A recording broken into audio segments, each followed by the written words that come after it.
करता हूँ। ठीक है, हमने अभी पढ़ा कि राज्य कब कब उसमें हस्तक्षेप कर सकता है। ठीक है, अगर शोषण उत्पीड़न हो रहा है कर्मचारियों का तब कर सकता है। ठीक है, विद्यार्थियों शिक्षकों के कल्याण संबंधी नियम नियुक्ति के लिए कर सकता है अधिक हस्तक्षेप। ठीक है, तो मतलब पूरी तरह से स्वतंत्र नहीं है। ऐसा नहीं है कि एक शिक्षक जो अल्पसंख्यक का शिक्षक संस्थान है वो पूरी तरह से स्वतंत्र है कुछ भी करने के लिए, किसी भी तरह मैनेज करने के लिए स्वतंत्र है, मिस मैनेज के लिए नहीं। प्रबंधन के लिए स्वतंत्र है, कुप्रबंधन के लिए नहीं। ठीक है, कुप्रबंधन के लिए स्वतंत्र नहीं है। ठीक है ना। उसके बाद क्या है, राज्य द्वारा निर्धारित अर्हता शर्तों योग्यताओं का पालन के लिए किए जाने की शर्त पर अनुदान रहित अल्पसंख्यक शिक्षण संस्थानों को शिक्षक की नियुक्ति युक्तियुक्त व्यय पद्धति के अनुसार करने की स्वतंत्रता होगी। ठीक है, अगर राज्य द्वारा निर्धारित शर्त योग्यताओं का पालन करने के लिए की शर्त पर उसको अनुदान दिया जाएगा। ठीक है, इस तरह से कुछ है इसका मतलब। नहीं यार, इसका मतलब ये हुआ कि अगर राज्य द्वारा उसको उसके शर्तों का पालन नहीं करना है उसको।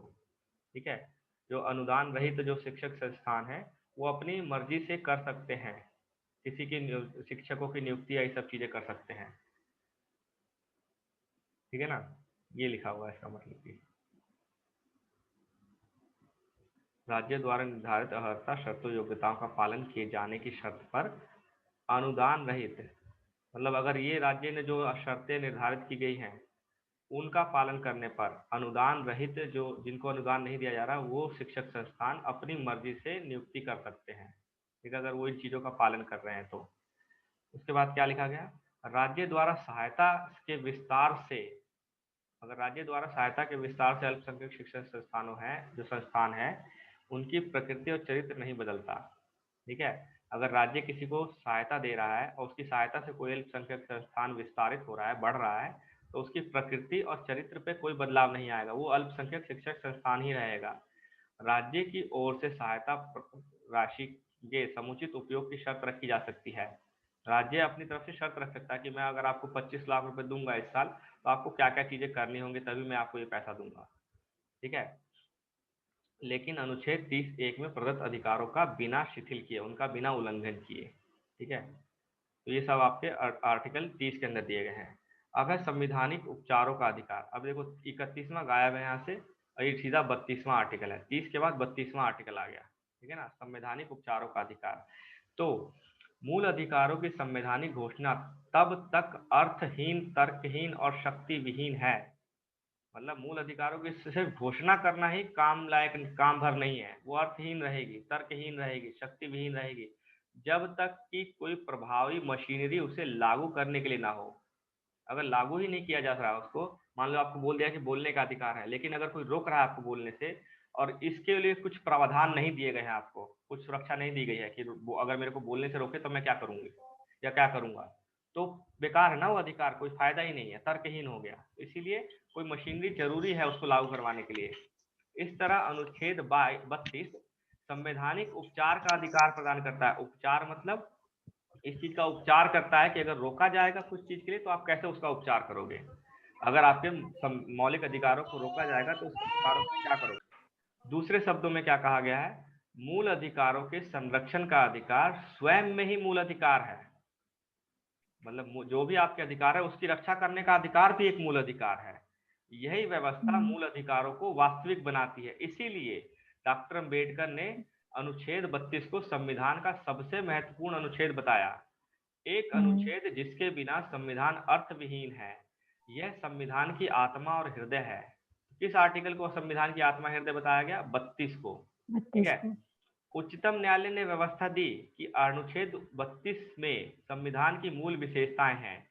ठीक है, इसलिए इसे संविधान संशोधन के तहत बदला नहीं जा सकता। पूरा संविधान बदल सकते हैं लेकिन आर्टिकल 32 को नहीं हटा सकता कोई। ठीक है, जब मूल ढांचा पढ़ेंगे हम उसके बारे में कि केशवानंद भारती केस में क्या क्या हुआ था मूल ढांचे को लेके, तो पढ़ेंगे उसमें कि 32वां आर्टिकल जो था उसको सुप्रीम कोर्ट ने मूल मूल विशेषताओं में डाल दिया था, मूल ढांचे में डाल दिया था। और जो जो चीजें मूल ढांचे में है, संविधान के मूल ढांचे में है, उसको संविधान संशोधन से बदला नहीं जा सकता।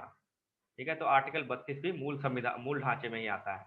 निम्नलिखित 4 प्रावधान है आर्टिकल 32 में, 4 प्रावधान दिए गए हैं। क्या क्या 4 प्रावधान है, मूल अधिकारों को प्रवर्तित कराने के लिए समुचित कार्यवाहियों द्वारा उच्चतम न्यायालय में समावेदन करने का अधिकार, मतलब उनको मूल अधिकारों को लागू करवाने के लिए, ठीक है, आपको उच्चतम न्यायालय में आवेदन करने का अधिकार है, सीधा सुप्रीम कोर्ट जा सकते हो, ठीक है। उच्चतम न्यायालय को किसी भी मूल अधिकार के संबंध में निर्देश या आदेश देने का अधिकार होगा, यहाँ पे रेट आता है, ठीक है। तो किसी भी मूल अच्छा अधिकार को अगर जारी करवाना होगा, लागू करवाना होगा, निर्देश या आदेश दे सकता है, इनके द्वारा उसके द्वारा जारी रिट में क्या क्या शामिल है, कौन कौन से आदेश दे सकता है, आदेश यानी रिट, रिट और आदेश बोला जाता है, निर्देश यानी रिट या आदेश।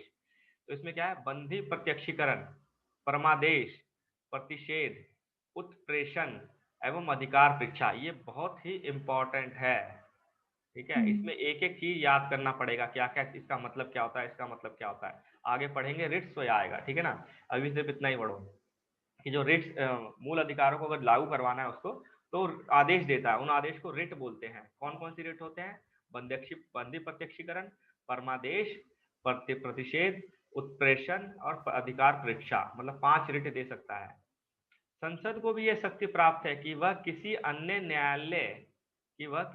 न्यायालय सभी प्रकार के निर्देश, आदेश, रिट जारी करने की शक्ति प्रदान करे, ठीक है। ये हिंदी में देखो कितना गलत है। तो क्या दे रहा है, संसद को यह शक्ति प्राप्त है कि वह किसी अन्य न्यायालय को, मतलब किसी दूसरे कोर्ट को भी इस तरह के रिट जारी करने का शक्ति प्रदान कर सकता है, ठीक है। लेकिन यद्यपि यह उच्चतम न्यायालय को प्रदत्त शक्तियों के विरुद्ध कोई पूर्वाग्रह से ग्रसित नहीं होना चाहिए, ठीक है।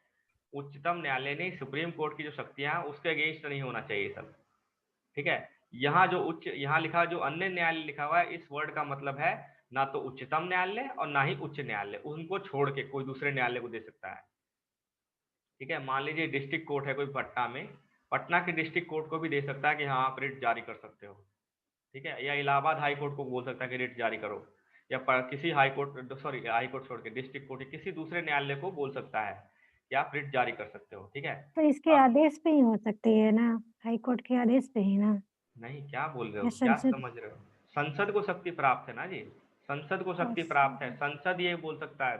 संसद दे सकता है निर्देश। देखो, समझ नहीं रहे हो क्या, आर्टिकल 32 जो है इसके अंदर क्या देता है, रिट जारी करने का, रिट जारी करने की शक्ति है, ठीक है। ये शक्ति किसको दी है, ये शक्ति संविधान ने दी है, अभी तक संविधान ने दी है। किसको दी है, किसको दी है ये शक्ति, हाई दो को कोर्ट दी है, को, सुप्रीम 32 के अंदर सुप्रीम सुप्रीम कोर्ट को दी है और 226 के अंदर हाई कोर्ट को दी है। लेकिन ये 32वां आर्टिकल ही बोलता है कि पार्लियामेंट यानी संसद जो है, पार्लियामेंट किसी दूसरे कोर्ट को, इन दोनों को छोड़ के, सुप्रीम कोर्ट और हाई कोर्ट को छोड़ के किसी अन्य न्यायालय को, अन्य न्यायालय को ये शक्ति दे सकता है, समझे, हाँ समझे। सकता है ना। तो जो भी रिट देने का अधिकार है, जो शक्ति है, वो किसको है, किसने दिया, अभी तक तो संविधान ने दिया था, किस किस को, हाई सुप्रीम कोर्ट को, हाई कोर्ट को। सुप्रीम कोर्ट को आर्टिकल 32 के अंदर रिट जारी कर सकता है और हाई कोर्ट 226 के अंदर रिट जारी कर सकता है। लेकिन संसद को भी शक्ति दी है कि भाई तुम किसी और न्यायालय को भी बोल सकते हो रिट जारी करने के लिए, ठीक है। उसके बाद क्या है, उच्चतम न्यायालय में जाने का अधिकार को इस संविधान द्वारा अन्यथा उपबंधित के सिवाय निलंबित नहीं किया जाएगा। उच्चतम न्यायालय में जाने का अधिकार को कभी भी निलंबित नहीं किया जाएगा, ठीक है। लेकिन किसी दूसरे उपबंध के अंदर किया जा सकता है, ठीक है, इस द्वारा अन्यथा उपबंधित के सिवाय निलंबित नहीं किया जाएगा। मतलब कि अगर राष्ट्रपति आपातकाल लगता है अनुच्छेद 369 के तहत, तो इसको स्थगित कर सकता है, मतलब इस समय आर्टिकल 32 खत्म हो सकता है, आप हाई कोर्ट सुप्रीम कोर्ट नहीं जा सकते हो, ठीक है। तो इस संविधान के अंदर 32वां आर्टिकल है, इसको पढ़ लो एक बार। इस भाग द्वारा प्रदत्त अधिकारों को परिवर्तित करने के लिए, भाग मतलब भाग 3 में जो भी अधिकार दिए गए हैं उसको परिवर्तित यानी लागू करने के लिए समुचित कार्रवाई द्वारा उच्चतम न्यायालय में समावेदन करने का यानी अप्लाई करने का अधिकार दिया गया है, ठीक है। तो 32वां क्या देता है कि भाग 3 में जो भी अधिकार है उनको लागू करवाने के लिए सुप्रीम कोर्ट में आवेदन किया जा सकता है। तो यहाँ उच्चतम न्यायालय लिखा गया है, तो 32 के अंदर उच्चतम न्यायालय है, 226 के अंदर हाई कोर्ट है, उच्च न्यायालय है। तो आर्टिकल 32 के 1 में दिया गया कि सुप्रीम कोर्ट को अप्लाई कर सकते हैं। दूसरा आर्टिकल 32 के 2 में क्या दिया गया है, इस भाग द्वारा प्रदत्त अधिकारों में से किसी को परिवर्तित करने के लिए उच्चतम न्यायालय को ऐसे निर्देश या आदेश या रिट जारी करने का, ये सब रिट जारी करने का पूरा शक्ति होगा। ठीक है, आर्टिकल 32 में रिट देने का शक्ति दे दिया गया है। आर्टिकल 32 के तीसरे खंड में क्या है, उच्चतम न्यायालय को खंड 1 और खंड 2 में जो भी शक्तियां मिली हैं उसको प्रभाव डाले बिना, मतलब इन पे जो शक्तियां उसको सुप्रीम कोर्ट को 32(1) और 32(2) के तहत मिली है, इनको प्रभावित किए बिना संसद उच्चतम न्यायालय द्वारा खंड 2 के अधीन प्रत्योक्तव्य किन्हीं या सभी शक्तियों को, ये इनमें से एक या सभी शक्तियों को किसी अन्य न्यायालय को अपनी अधिकारिता के स्थानीय सीमाओं के भीतर प्रयोग करने के लिए विधि द्वारा सशक्त कर सकती है। समझे, मतलब कि उसको जो भी संसद, अभी 32 के अंदर आर्टिकल अधिकार किसको है, शक्ति किसको दी है, सुप्रीम कोर्ट के अंदर, सुप्रीम कोर्ट को क्या क्या शक्ति दी है, इस तरह के रिट जारी करने की। ठीक है, लेकिन तीसरे में क्या कह दिया गया कि इन शक्तियों को प्रभावित किए बिना संसद किसी अन्य न्यायालय को भी ये सब इनमें से कोई एक या ये सारे के सारी शक्ति दे सकती है। ठीक है ना।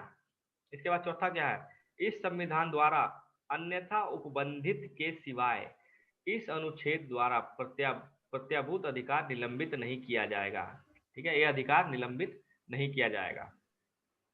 ठीक है, सिर्फ कब निलंबित किया जाएगा, किसी दूसरे आर्टिकल के तहत निलंबन किया जा सकता है। ठीक है, किसी दूसरे आर्टिकल के तहत इसको निलंबन किया जा सकता है।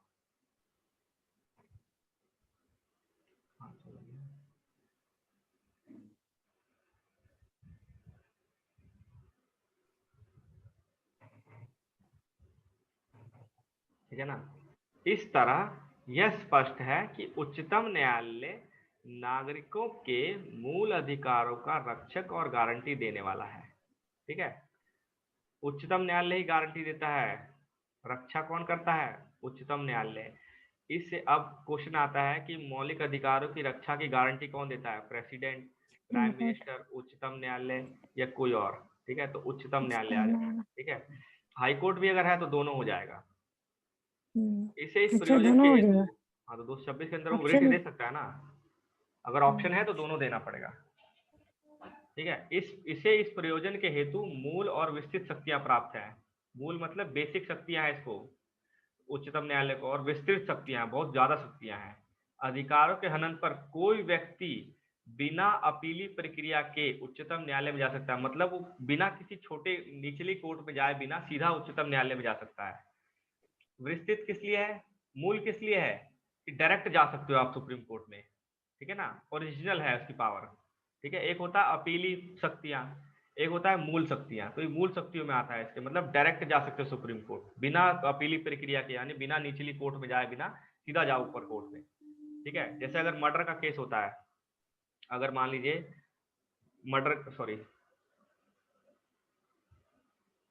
कोई मर्डर का केस है, ठीक है, खून किया किसी ने, तो उसको डिस्ट्रिक्ट कोर्ट में सजा मिलती है।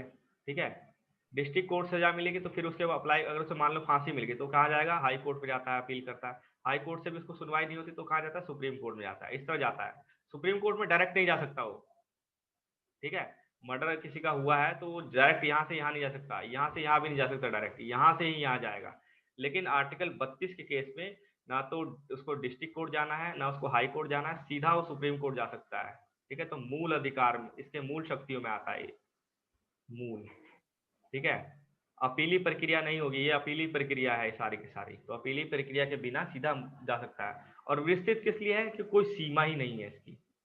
ठीक है, आदेश और निर्देश देने की के तक सीमित नहीं है इसकी शक्तियां, सिर्फ आदेश और निर्देश देने तक सीमित नहीं है, सभी प्रकार के रिट जारी कर सकता है। ठीक है, अनुच्छेद 32 का उद्देश्य मूल अधिकारों के संरक्षण हेतु गारंटी, प्रभावी, सुलभ और संक्षेप उपचारों की व्यवस्था है। संविधान द्वारा अनुच्छेद 32 के अंतर्गत केवल मूल अधिकारों की ही गारंटी दी गई है, अन्य अधिकारों की नहीं। मान लीजिए आपकी संपत्ति को किसी ने हड़पा तो आप सीधा सुप्रीम कोर्ट नहीं जा सकते।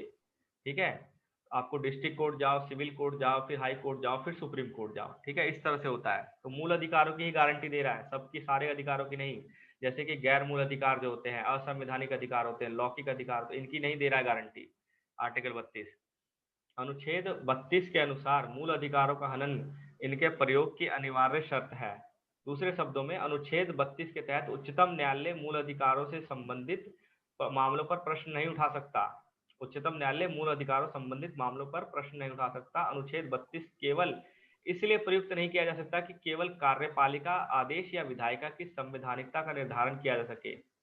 इसे किसी मूल अधिकार के सीधे हनन में भी प्रयोग किया जा सकता है। ठीक है, डायरेक्ट जब किसी का मूल अधिकारों का हनन हो रहा है तो डायरेक्ट यूज किया जा सकता है। तो इतना इसमें समझने वाला नहीं है, वो जितना समझना था समझ लिए। मूल अधिकारों के क्रियान्वयन के बारे में उच्चतम न्यायालय का न्यायिक क्षेत्र मूल तो है पर अनन्य नहीं है, अनन्य नहीं है। इसका जुड़ाव आर्टिकल 226 के तहत उच्च न्यायालय के न्यायिक क्षेत्र से भी है। ठीक है ना, मतलब सिर्फ इसी को नहीं है, अनन्य मतलब सिर्फ इसी को नहीं है, उच्च न्यायालय को भी सेम चीजें दी गई है आर्टिकल 226 के तहत। इस तरह उच्च न्यायालय की मूल शक्तियों में निर्देश जारी करना, आदेश देना, रिट देना, ये सब चीजें आती हैं। ठीक है, इसका अर्थ यह है कि जब किसी नागरिक के मूल अधिकारों का हनन होता है तो संबंधित पक्ष के पास या तो उच्च न्यायालय जाए या उच्चतम न्यायालय जाए, दोनों विकल्प होते हैं। ठीक है, अनुच्छेद 32 द्वारा प्रदत्त अधिकार स्वयं ही मूल अधिकार है। ठीक है, मूल अधिकारों के हनन पे उच्चतम न्यायालय जाने का अधिकार स्वयं एक मूल अधिकार है। इस तरह अनुच्छेद 32 के तहत वैकल्पिक उपचार आदि पर रोक नहीं है। उच्चतम न्यायालय ने व्यवस्था दी है कि जब अनुच्छेद 226 के तहत संबंधित दल के पास अनुच्छेद 226 के तहत संबंधित दल के पास उच्च न्यायालय के माध्यम से राहत का विकल्प मौजूद है तो पहले वहीं जाओ। तो एक्चुअली क्या है कि कहीं संविधान में लिखा नहीं गया है कि कहाँ पहले जाएगा, उच्च न्यायालय कि उच्चतम न्यायालय। तो सुप्रीम कोर्ट ने कह दिया है कि अगर तुम 226 दिया गया है तुमको और तुम्हारे पास उच्च न्यायालय का अगर विकल्प है तो पहले वहां जाओ फिर मेरे पास आओ, नहीं तो मैं केस नहीं लूंगा। ठीक है, तो ये सुप्रीम कोर्ट ने ये चीजें कह दी है। अब यहाँ से कल से पढ़ेंगे रिट क्या होते हैं, उसके प्रकार क्या होते हैं, क्षेत्र क्या होता है। ठीक है।